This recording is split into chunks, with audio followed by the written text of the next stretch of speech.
Was it really too much to expect Amber Heard to be heard without bias? The actress is allegedly unhappy that most of the jurors were male and feels that her case was heard inadequately. Let's witness it. The jury of 5 men and 2 women reached a bleak conclusion on Wednesday, ruling that the women we all saw sobbing in the witness box had lied about being a victim of domestic and sexual violence. The jurors had seen cell phone footage of an enraged Depp smashing his way around the kitchen and read texts he sent to a friend about drowning or burning Heard and her bent corpse. They witnessed her sob as she described an alleged sexual assault. Believe everything or nothing at all. Either everything this woman says is true or nothing is. After weeks of sifting through the bitter ashes of Johnny Depp's brief and frequently ugly marriage to Amber Heard, his counsel, Camille Vasquez, presented the jury hearing the mutual defamation suits with only that stark binary choice. No room for ambiguity, complexity, or imperfect victims. Either Heard had been through something truly horrific or she was capable of saying anything.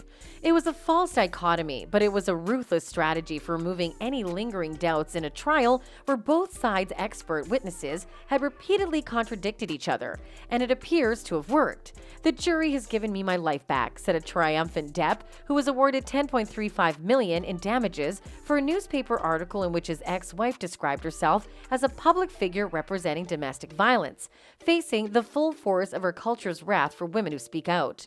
Heard, who lost her suit but was awarded $2 million despite her ex-suggestion husband's lawyer that she and her friends roughed up their apartment to make it look like a domestic crime scene, remained defiant until the bitter end. According to her, the verdict returns us to a time when a woman who spoke up and spoke out could be publicly shamed and humiliated.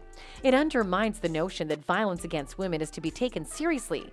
However, only if we accept Vasquez's dangerous premise, with its clever echoes of the unsettling botulism running through social media culture, that you either #believe all women or treat the lot as liars. For those are not and have never been our only options. Heard positioned herself as an every woman, a survivor through whose glittering Hollywood prism countless ordinary women's abuse experiences could be seen. Her Washington Post piece argued primarily for the renewal of a key piece of domestic violence legislation to protect victims. Her legal team warned the jury that if they refused to believe Heard, they were effectively telling women everywhere that they too were not to be believed. If she was lying through her teeth, it would be a terrible, terrible thing Heard had done, not just to Johnny Depp, but to all those other women as well. So terrible, in fact, that many women would find it difficult to believe she could have done it. Even before the verdict was announced, British domestic violence experts warned that the extraordinary vitriol heaped on Heard on social media was reawakening victims' age-old fears about coming forward. The fear of being humiliated and mocked is never far from the surface.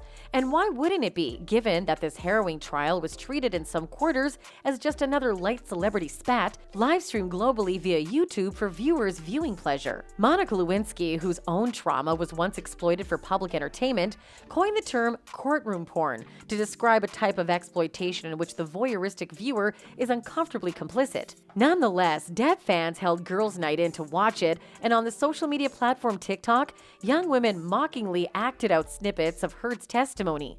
One of the most shocking aspects of this trial had been the number of women who have joined the #JusticeForJohnny hashtag alongside men's rights activists and right-wing shock jocks. Meanwhile, minutes after the jury's decision was announced on Wednesday, BBC Sport presenter Gary Leichner tweeted an exceptionally bad joke. Depp wins and gets Heard immunity. If there is one ray of hope to be found here, it's the fact that the small but historically overlooked minority of male domestic violence victims may now be taken more seriously. Perhaps it's also good news for the few men who are subjected to the 3% of false rape claims estimated by the Home Office research. But it could be even better news for men in the other 94% to 97%. Newspapers are now acutely aware of the dangers they pose by naming wealthy or prominent men as abusers. Their victims will see that by speaking out, they risk not only a tidal wave of misogynistic hatred. Heard said she received daily death threats, but also potentially ruinous financial damages. Heard did not name Depp in her meticulously crafted Washington Post article, and she insisted in court that the piece was not even about him. Despite publicly accusing him of abuse following their divorce, she also wrote wrote that, like many women, I had been harassed and sexually assaulted by the time I was of college age, or before she even met him, but it wasn't enough to save her. Lawyers for Marilyn Manson, who was suing his ex-fiancée, Evan Rachel Wood, for defamation after she accused him of physical and sexual abuse, will undoubtedly be closely following this case, but they will not be alone. Men who have experienced domestic violence say Depp has opened the door for men and male-presenting survivors to share their stories on social media. For some survivors, the seemingly unending online support for Depp and the litany of scorn for Heard has felt like vindication and justice from afar, a proxy victory over their abusers. Searching the terms "I'm a survivor" and Johnny Depp on Twitter yields thousands of tweets from victims describing how empowered they felt as a result of Depp's case.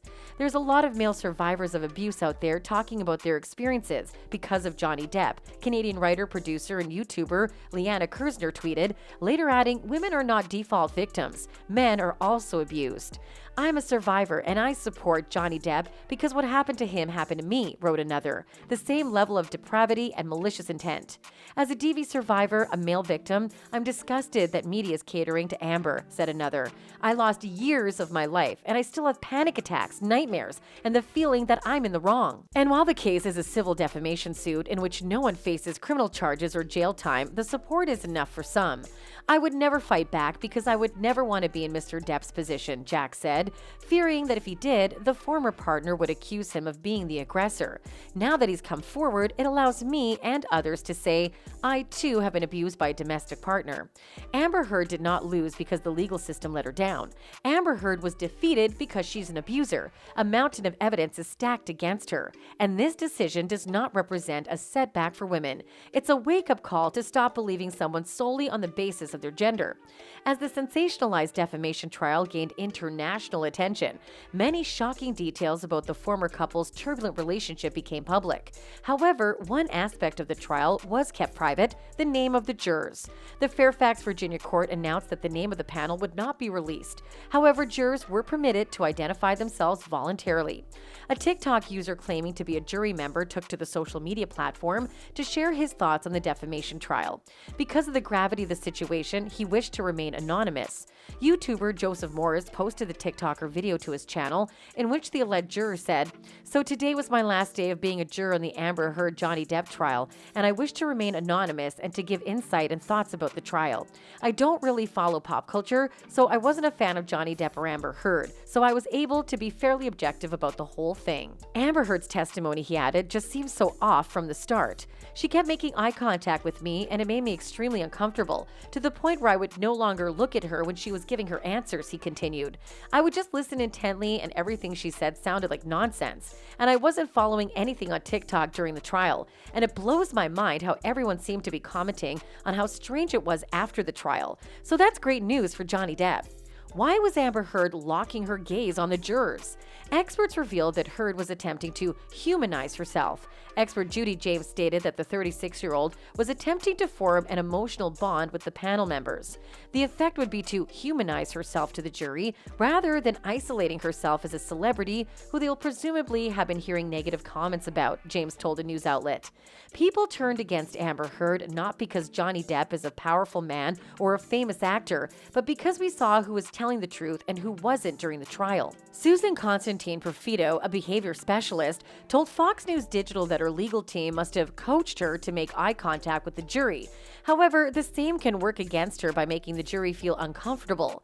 "This can be good, but it can also backfire," Constantine Profito said. "Too much eye contact can make jurors feel uneasy and call their objectivity and neutrality into question."